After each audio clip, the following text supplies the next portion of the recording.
We talked before about sworn testimony.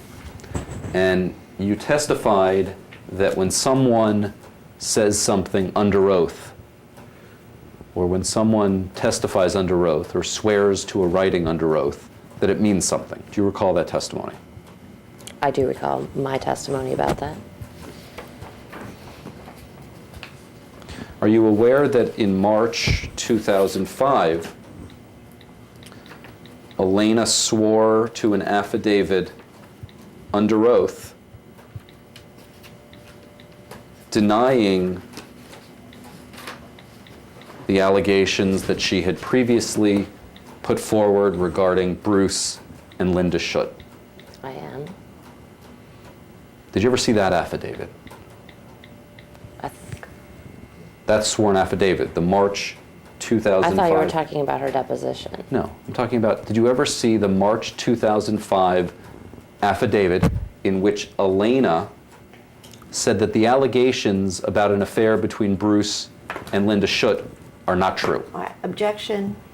It exceeds the scope of the court's order, September 28, 2011, and invades her privilege as a reporter and her methods of news gathering. I'm going to read it for you.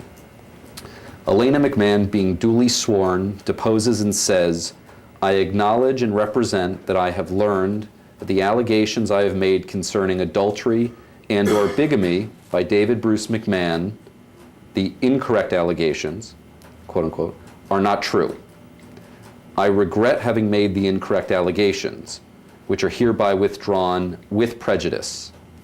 Hereafter, I will not state or repeat such incorrect allegations, or disclose or show any documents or materials relative to such incorrect allegations to anyone at any time, including without limitation to a court in connection with any proceeding involving David Bruce McMahon.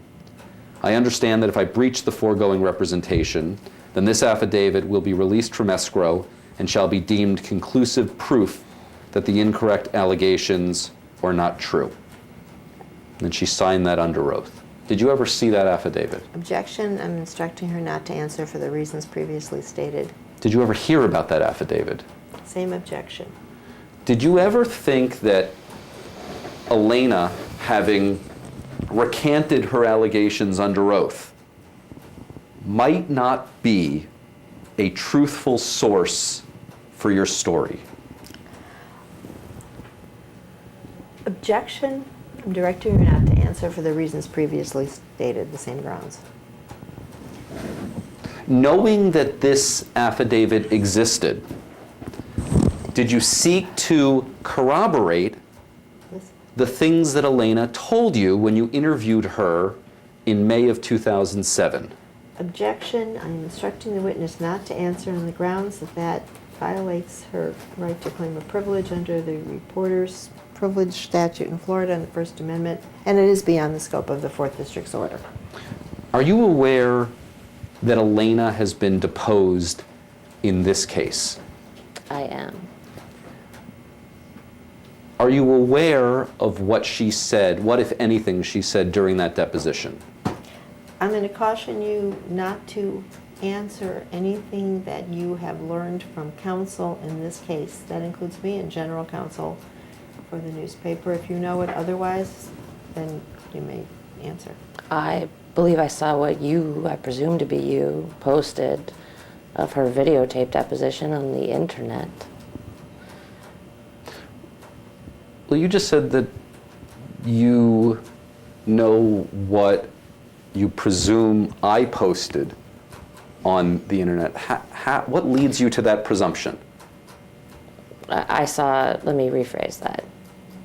I saw some snippets of video of Elena in a deposition regarding the current case.